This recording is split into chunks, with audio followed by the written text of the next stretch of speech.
क्योंकि अतीक के बेटे उमर, ऐसा कहा जाता है कि वो ओवैसी की पार्टी के साथ जुड़े हुए हैं। ये तस्वीर आप देख रहे हैं, ये है शौकत, ओवैसी की पार्टी के यूपी प्रदेश अध्यक्ष। शौकत पहुंचे थे जनाजे में और शौकत ने मुलाकात की उमर से। अब देखिए, मुलाकात तो हुई, हर मुलाकात के मायने होते हैं। एक तो संवेदना प्रकट करने गए, दूसरा सियासतदान हर चीज को सियासत के नजर से भी देखते हैं, इसलिए भी सवाल उठ रहे हैं। हुआ ये आप देख रहे हैं, अतीक के बेटे अली, उमर और उधर शौकत बैठे। अतीक के बेटे की मौत पर सियासी मातम और मरहम शुरू हुआ। अबान की मौत पर सबसे ज्यादा सवाल तो अखिलेश की सपा ने उठाए, लेकिन इसे लेकर ओवैसी की पार्टी एमआईएम सियासत में पीछे नहीं।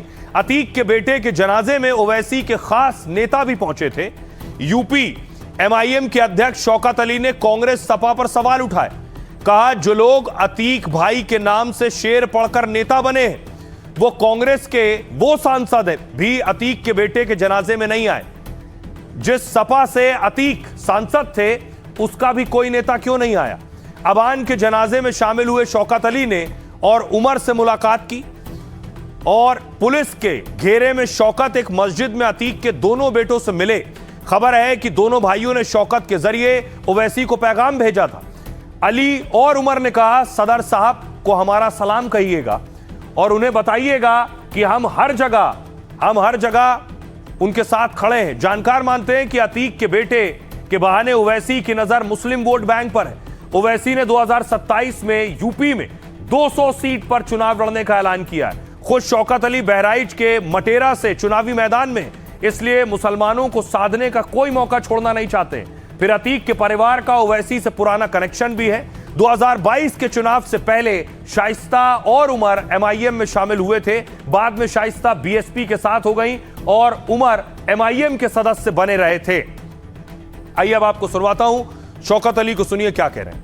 जिन लोगों ने अतीक भाई के नाम से शेर पढ़ करके नेता बन गए, जो अतीक भाई को अपना बाप कहते थे, ऐसे कमसर उनके बच्चे के जनाजे में नहीं गए। दो भाई जेल के अंदर, उनके हाथों में हथकड़ी जब आए तो मैं देखा, जब मुझसे मुलाकात हुई, खुदा की कसम मेरी आंखों में आंसू आ गए।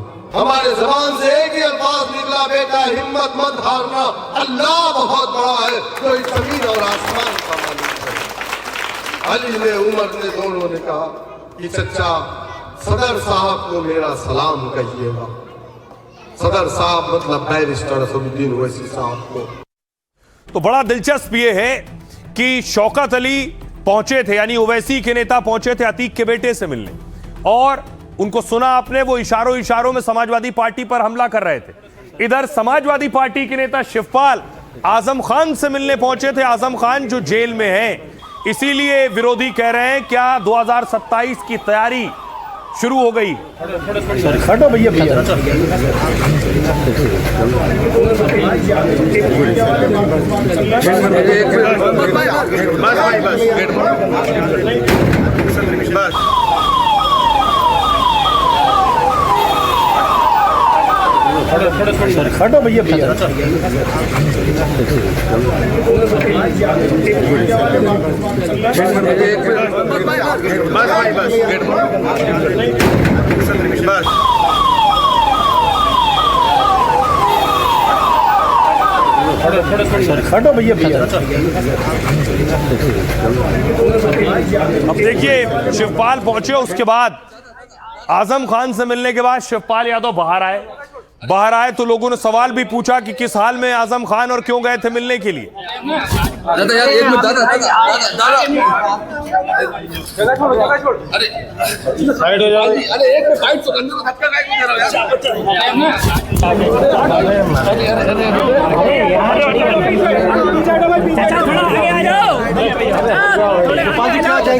कोई तकलीफ जेल में उन्होंने बताई? देखिए, तकलीफ में तो बहुत तकलीफ है। इतने बड़े लीडर जमीन पे लिटाया जा रहा, जमीन पर लिटाया जा रहा, दवाइयों का कोई इंतजाम नहीं, और यहाँ तक कि कपड़े से लेकर के सभी जो सुविधाएं जेल में होती हैं, जो विधायकों को और इनको जो सुविधाएं होती हैं, इतने सीनियर लोगों को तो वो नहीं मिल रही। दादा यार एक मिनट, दादा अब देखिए क्या खत्म होगा। आजम खान और अखिलेश के बीच जो एक कोल्ड वॉर कहा जाता है वो उसकी कोशिश कर रहे थे शिवपाल यादव ने जेल में बंद आजम खान से मुलाकात की है। शिवपाल बुधवार सुबह करीब 10:30 बजे रामपुर जेल पहुंचे थे। उन्होंने जेल में आजम खान और उनके बेटे अब्दुल्ला से मुलाकात की। शिवपाल और आजम की मुलाकात करीब 1 घंटे तक चली।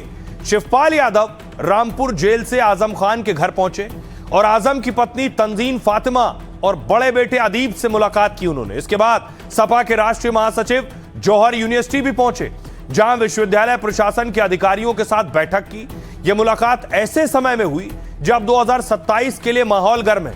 आजम खान के समर्थक सपा से बेहद नाराज बताए जा रहे हैं और आरोप लगा रहे हैं कि आजम विरोधियों की सपा में एंट्री हो रही है। दरअसल आजम और सपा सांसद मोहिबुल्लाह गुट में तनाव चल रहा है। आजम खान की नाराजगी के बावजूद अपना दल के कुछ नेताओं को मोहिबुल्लाह नदवी ने डिंपल यादव के जरिए समाजवादी पार्टी में शामिल करवा लिया। आपको बताऊं कि आजम खान नहीं चाहते थे कि मोहिबुल्लाह चुनाव लड़े रामपुर से, और इसी तनाव को कम करने के लिए शायद शिवपाल रामपुर पहुंचे थे।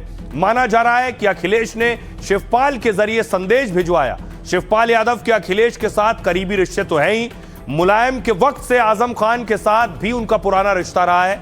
फिलहाल आजम खान फर्जी पैन कार्ड मामले में सजा काट रहे हैं। उन्हें और उनके बेटे को कोर्ट ने 7 साल की कैद की सजा सुनाई है, लेकिन वो आज भी यूपी में मुसलमानों के बड़े नेता माने जाते हैं।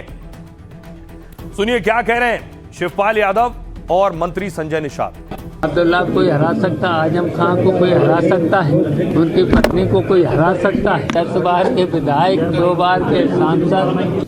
तो बताओ इन लोगों को झूठे मुकदमे लगा करके जेल, और कितने। कोई भी अधिकारी हो, कोई भी कर्मचारी हो, कोई भी पुलिस का कर्मचारी हो, छोटे से बड़े लेकर के जिन लोगों ने उनके खिलाफ कार्रवाई जब सरकार बनेगी इनको दंडित किया जाएगा। अरे यहाँ का जिला प्रशासन चाहे कलेक्टर हो, चाहे यहाँ का कमिश्नर हो, जैसे जौहर यूनिवर्सिटी पर अगर कुछ किया, गलत काम अगर किया तो फिर आपके भी हाथ बचेंगे। सरकार थी तब कुछ किया नहीं।